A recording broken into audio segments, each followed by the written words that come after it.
अस्सलाम वालेकुम। नई मख्तर चैनल में आप सब दोस्तों को खुशामदीद। शेखुल हदीस हज़रत मौलाना अनीसुर्रहमान दरखासी साहब शहीद रहमतुल्लाह ताला अलैह के साने शहादत के मौजू पर हज़रत मौलाना अब्दुल करीम नदीम साहब मद्दतुल्लहु खिताब फरमा रहे हैं, तो आइए हम सब मिलकर इनका ये बयान सुनते हैं। मुसलमानों, ये लोग बड़े अजीम होते हैं। मैंने इल्म की निस्बत पर बड़ी बातें कहनी थी, लेकिन इंतहाई मुख्तसर मैंने गुफ्तगू इसलिए की है कि आपको समझ आए कि इल्म वाले लोग कितने अजीम होते हैं। गुज़िश्ता जुमअतुल मुबारक के दिन जब हम यहाँ से जुमा पढ़ के वापस गए, शाम को एक बड़े अहम हादसे की हमें इत्तला मिली। कराची अनवारुल कुरान एक मदरसा है, उसके शेखुल हदीस और मुफ्ती और शेखुल तफसीर मौलाना अनीसुर्रहमान दरखासी रहमतुल्लाह ताला अलैह बिल्कुल कम सन नौ उमर आलिम, 33 या 34 साल से ज्यादा उनकी उम्र नहीं।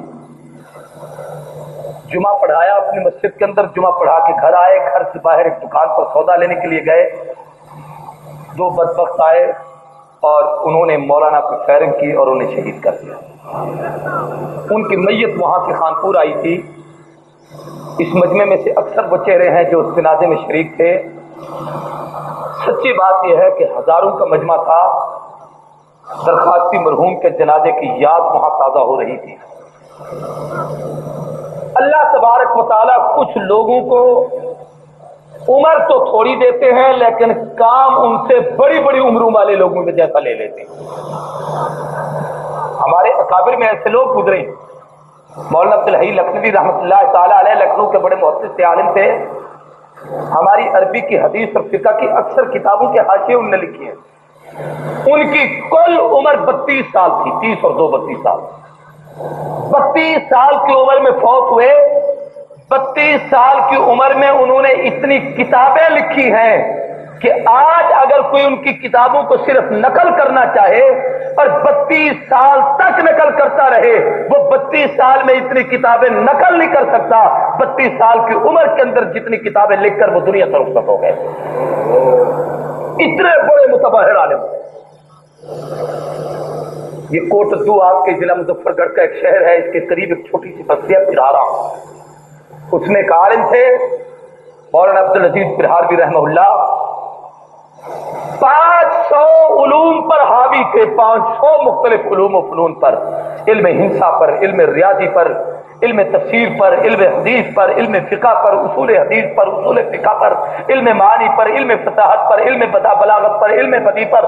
कोई दुनिया का फन और इल्म ऐसा नहीं था जो अल्लाह तबारक व तआला ने उसको न दिया हो। और जब वो कोई किताब लिखने के लिए बैठते थे तो इतने ज़हीन तरीन आलिम थे कि एक किताब इस हाथ से लिखते थे, दूसरी किताब दूसरे हाथ से लिखते थे। इसका मज़मून अलहदा होता था, इसका उन्वान अलहदा होता था। ये और उन्वान पर है, वो और उन्वान पर है। फिर मेरी आपकी उर्दू जबान में नहीं, ये भी अरबी में लिखी जा रही है, वो भी अरबी या फारसी में लिखी जा रही है। अगर इस दौरान कोई आपके आके सवाल करता था, ये अपने हाथ नहीं रोकते थे, जबान से सवाल का जवाब देते थे, कानों से उसकी गुफ्तगू सुनते थे। बैक वक्त अपने पूरे आज़ा इस पर इस्तेमाल करते थे और इतनी मुख्तसर सी उम्र पाई। 28 साल की उम्र में या 32 साल की उम्र में उनका इंतकाल हुआ। इस वक्त भी 250 से ज्यादा तसानीफ उनकी पाकिस्तान के मुख्तलिफ कुतुबखानों में मौजूद है। छोटी छोटी उम्रों में बड़े बड़े काम करने वाले। अताउल्लाह शाह बुखारी रहमतुल्लाह अलैह ने एक दफा मौलाना आजाद को कहा था, अबुल कलाम आजाद को, कहने लगे अल्लाह आपकी उम्र दराज करे। शाह जी ने कहा। मौलाना आजाद ने फिल बदी कहा, शाह जी यूं ना कहो उम्र दराज हो, थोड़ी हो मगर करीने की हो। अल्लाह दे, लेकिन ऐसी करीने की हो कि लोग उस उम्र पर रश्क करें। छोटी सी उम्र थी, छोटी सी उम्र। 63 में इनकी पैदाइश हुई। 65 की जंग मुझे याद है। 63 में पैदाइश हुई और आप हैरान होंगे कि 19 साल की उम्र में सन 82 के अंदर पूरे उलूम से फारिग तहसील होकर दौरा हदीस करके, दौरा तफसीर पढ़ के और तमाम किस्म के इल्म की किताबें जो तकवील की होती हैं और इफ्ता की होती हैं वो सारी की सारी पढ़ के फारिग तहसील हो गए 19 साल की उम्र में। इतने ज़हीन तरीन आलिम थे, अपने चारों भाइयों में सबसे ज्यादा ज़हीन, और फिर अल्लाह के फजल और करम से अल्लाह ने उसे अता की कि चारों में मौलाना शफीकुर रहमान दरखास्ती, मुफ्ती हबीबुर रहमान दरखास्ती, मौलाना सैफुर रहमान, इनमें से कोई हाफिज नहीं, अल्लाह ने कुरान मजीद के हिफ्ज की दौलत भी इसके सीने में रख दी। तालिब इल्मों को जब पढ़ाते थे तो उन तालिबों से मैं पूछा करता था कि उस्ताद कैसा पढ़ाता है? कहते थे हर अपनी जगह पर कामिल है, लेकिन जो अंदाज तफहीम इस आदमी का है, जितनी खूबसूरत गुफ्तगू ये करते हैं, जैसे मसाइल ये समझाते हैं, इस अंदाज से समझाने वाला हमें कोई उस्ताद नहीं मिला। जनाजे पे बड़े बड़े उलमा आए हुए थे और इनके अक्सर शागिर्द थे। हैरान था, शागिर्दों की दाढ़ियां सफेद थी, उस्ताद काली दाढ़ी के साथ उसकी मैयत सोई हुई, चेहरे में एक बाल भी सफेद नहीं, दाढ़ी में सफेद दाढ़ियों वाले चीखे मार मार के रो रहे थे। एक शागिर्द ने खुद वाकया सुनाया कि एक मौका ऐसा आया कि मुझे किसी वजह से डांटा और मार दिया। उस्ताद से मार दिया, कोई सेहत पे असर नहीं हुआ, ठीक है इस्लाह की है। कहने लगे रात को इशा के बाद मुताला कर रहे थे, अपनी दरसगाह में मुझे बुलाया। मैं जब सामने जाके बैठ गया तो मैं क्या देखता हूं, उनकी आंखों में आंसू हैं, रो रहे हैं। मैंने कहा उस्ताद जी खैर है, क्या हुआ? कह लगे बेटे मुझे आज बड़ा दुख हुआ है कि मैंने तुझे मारा है, मेरा जी तुझे मारकर खुश नहीं हुआ, मुझे अफसोस हुआ है कि मैंने तुझे मारा है, वो तेरी इस्लाह के लिए मारा था, इसलिए मैं तुझसे माफी मांगता हूं, तो अल्लाह के लिए मुझे माफ कर दे। इस दौर में एक आदमी तो ऐसा दिखाओ, एक आदमी इस तकवे और कमाल का मालिक। रमजानुल मुबारक में यही हमारे एक दोस्त जुमा पढ़ने के लिए भी आया करते हैं, उनके यहां सतलाई टाउन में एक साल कुरान मजीद उन्होंने सुनाया था। रोजाना एक मंजिल पढ़ते थे तरावी में, 7वें दिन अलहम्द से बन्नास तक पूरे कुरान का खत्म सुना दिया। और फिर उसके बाद उनकी सैयद का सिलसिला था, ख्वाजा खान मोहम्मद साहब कुनिया शरीफ के ज्यादा नशीब बहुत बड़े पीर हैं, फिर उनके यहाँ चले गए, वही जाके इत्काफ किया। तलबा को इतना इखलास और प्यार देते थे कि उस्ताद आगे आगे है, शागिर्द पीछे पीछे हैं। अशरफुल उलूम शिजाबाद में मुदर्रिस थे, वहां से बहावलपुर आए, तालिब इल्म की खेप साथ है। बहावलपुर से हजरत खासी के मदरसे मखदूम में आए, तलबा साथ हैं। मखदूम से अब्दुल्लाह इब्न मसूद पढ़ाने आए, तलबा साथ हैं। कराची के उलमा ने मिन्नत की, वहां के उस अनवारुल कुरान के मोहतमी मौलाना फिदाउर रहमान ने कहा मेरा मदरसा खाली है, मुझे शेखुल हदीस शेखुल तफसीर की जरूरत है। जिस वक्त के पढ़ाने के लिए गए और वहां पहले दिन बुखारी के सबक का इफ्तिताह हुआ।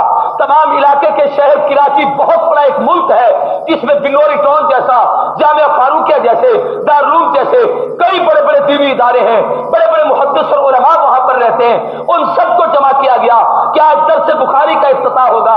और ये नौजवान बिल्कुल कम उम्र आदमी जिस वक्त मसनद हदीस पे बैठा और बड़े बड़े बुजुर्ग शेखुल हदीस सामने बैठे थे, इसके सामने बुखारी रखी गई, सब देख के कहते थे क्या इसी को शेखुल हदीस बनाना था, इसी को ले आना था, इस बच्चे ने यहां बैठकर ये क्या पढ़ाएगा।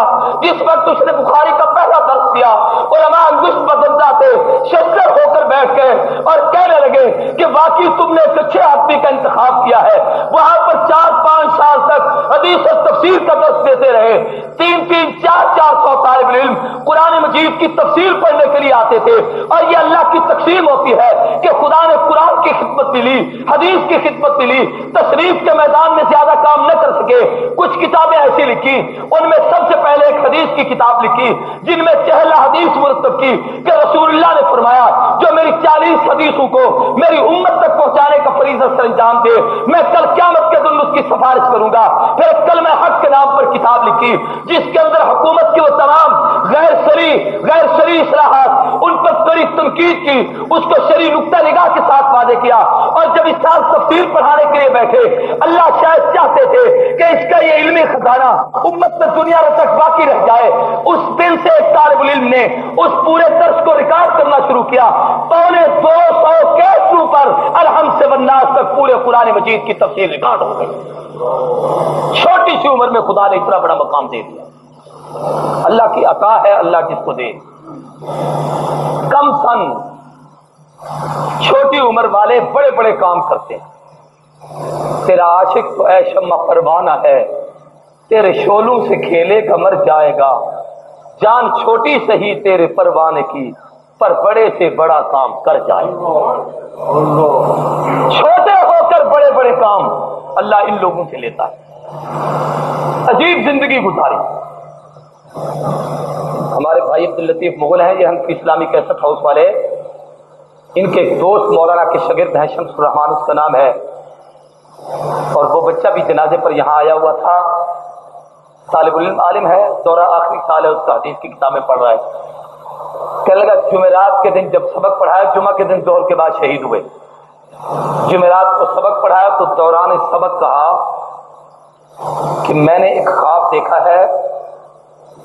خواب تو تمہیں نہیں بتاتا، لیکن اس خواب میں مجھے بہت بڑی خوشخبری ملنے والی ہے، ایک بڑی نعمت اور سعادت ملنے والی ہے. اگر وہ مجھے مل گئی تو تمہیں منہ مانگی مٹھائی کھلاؤں گا. یہ کہا میرے لیے دعا کرو وہ سعادت میرا مقدر بن جائے جو میں نے دیکھی ہے خواب میں، وہ مجھے مل جائے تو میں تمہیں مٹھائی کھلاؤں گا.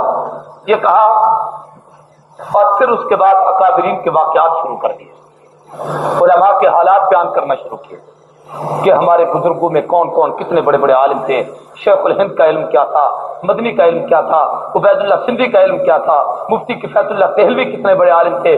چھوٹی چھوٹی عمروں میں ان لوگوں نے کتنے بڑے بڑے کام کیے تھے، اور کس طریقے سے ان نے جناب انگریزوں کی تحریکوں کا مقابلہ کیا تھا. ہر عنوان پر قلم اٹھایا تھا، کوئی مسئلہ ایسا نہیں چھوڑا جس پر انہوں نے گفتگو نہ کی ہو. یہ سارے گفتگو کرتے کرتے نتیجے میں آخر میں دو باتیں کہی بڑی پیاری تھی. کہنے لگے طالب العلموں میں بھی اللہ سے مانگتا ہوں، تم بھی مانگو کہ اللہ موت شہادت کی. یہ کہا ایک تو یہ مانگو اللہ شہادت کی موت دے، اور شہادت میں سب سے اعلیٰ درجہ یہ ہے کہ جو عمر ابن خطاب نے مانگا تھا کہ مسجد نبوی ہو، مصلی رسول ہو، قرآن پڑھتے ہوئے شہادت ملے، اس سے بہتر شہادت کوئی. اور اگر وہ نہیں تو شہادت کا درجہ تو ضرور ہی ملنا چاہیے. اور پھر دوسری بات کہی کہ اللہ موت مدینے میں دے تو جنت البقیع کے قبرستان میں جگہ ملے، اور اگر پاکستان میں موت آئے تو میرا جی چاہتا ہے کہ دین پر کے قبرستان میں جگہ مل جائے. یہ دل کی تمنا ہے. دو باتیں کہیں. اور جس وقت شہید ہوئے وہ جو دکاندار جلدی سے باہر نکل کے آیا، ایک گولی اس نے یہاں ماری، دوسری اس جگہ ماری. چھوٹے سے ان گولیوں کی ظاہر ہے گولی اوپر اس نے یہاں پسٹل رکھ کے جب گولی ماری تو ظاہراً چھوٹا سا نشان لگا، اور وہ جب منہ دیکھا تو لگتا یوں تھا جس طریقے سے خوبصورت اور حسین چہرے پہ کالا تل سجتا ہے، اس طریقے سے وہ نکھرا ہوا نشان تھا. اور جب وہ نشان اس نے مارا تو وہ تو مار کے چلا گیا، تو مولانا وہی گرے نہیں، یوں بیٹھے اور ہاتھ یہاں رکھا.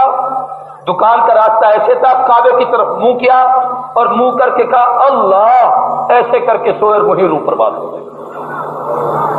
شہادت کی موت، اللہ کا ذکر کرتے ہوئے موت، اور سونے کا انداز بھی وہ جو اللہ کے نبی نے سنت طریقہ سکھایا ہے کہ کعبے کی طرف منہ کروٹ بدل کے یوں اور اپنا دایاں ہاتھ اپنے اس کے چہرے کے نیچے رکھ کر اس طریقے سے سویا کرو. اسی کروٹ پہ اس طریقے سے سویا اور اسی جگہ روح برباد ہو. قابل قدر بزرگوں اور دوستوں، میں عرض کر رہا ہوں کہ اللہ تبارک و تعالیٰ نے ان لوگوں سے دین کی خدمت کا کام کیا ہے. بہت عظیم آدمی تھے. جنازہ جب آیا تو یہاں بڑے بڑے علماء آئے ہوئے تھے، بہت بڑے بڑے محدثین آئے ہوئے تھے. عطا المومن شاہ صاحب بخاری، عطا اللہ شاہ بخاری کے لڑکے ہیں. انہوں نے ایک جملہ کہا تھا، کہنے لگے لگی لکھتی ہمیں کہنا نہیں آتی، بلا وجہ میں کسی کی تعریف کا قائل نہیں. میں اس نوجوان کو 2 دفعہ ملا تھا حضرت درخواستی رحمۃ اللہ علیہ کی زندگی میں، لیکن اتنی کم عمری میں اتنی بڑی سنجیدگی جو بڑوں میں بھی نہیں دیکھی، اتنی شرافت اور متانت اور لیاقت اور خاموشی کی کیفیت. لگتا ایسے تھا کہ جب یہ بولتا تھا، کیونکہ جوانی میں ترنگ ہوتی ہے، شوخیاں ہوتی ہیں، انداز میں بکھراپن ہوتا ہے، نگاہوں میں تشدد ہوتا ہے، قوت گویائی میں کڑک ہوتی ہے، آدمی جب بات کرتا ہے تو دوسرے سے لپٹتا ہے، لیکن کیا لگے جب وہ بات کرتا تھا تو اس کی وہ دھیمی دھیمی سی آواز اور اس کا وہ انداز مجھے لگتا ایسے تھا کہ یہ نو عمر نہیں بول رہا، جیسے کوئی بڑی عمر کا بڑا بزرگ بول رہا۔ کل کے پھر میں یہ کہنے پہ مجبور تھا کہ وہ خود نہیں بولتا تھا، اس کے اندر سے کوئی اور چیز تھی جو اسے بلواتی تھی۔ بہت بڑے عالم تھے، شیخ الہند کا جنازہ اٹھا تھا تو کسی نے کہا تھا سونا پڑا ہے میں کدا خمو ساغر اداس ہے، تم کیا گئے کہ روٹھ گئے دن بہار۔ قبرستان میں لے گئے، جب دفن کرنے لگے تو وہاں پر پھر کسی نے یوں کہہ دیا تھا مٹی سمجھ کے دفن نہ کرنا دوستو، یہ گنجینہ علوم ہے گنج و در نہیں۔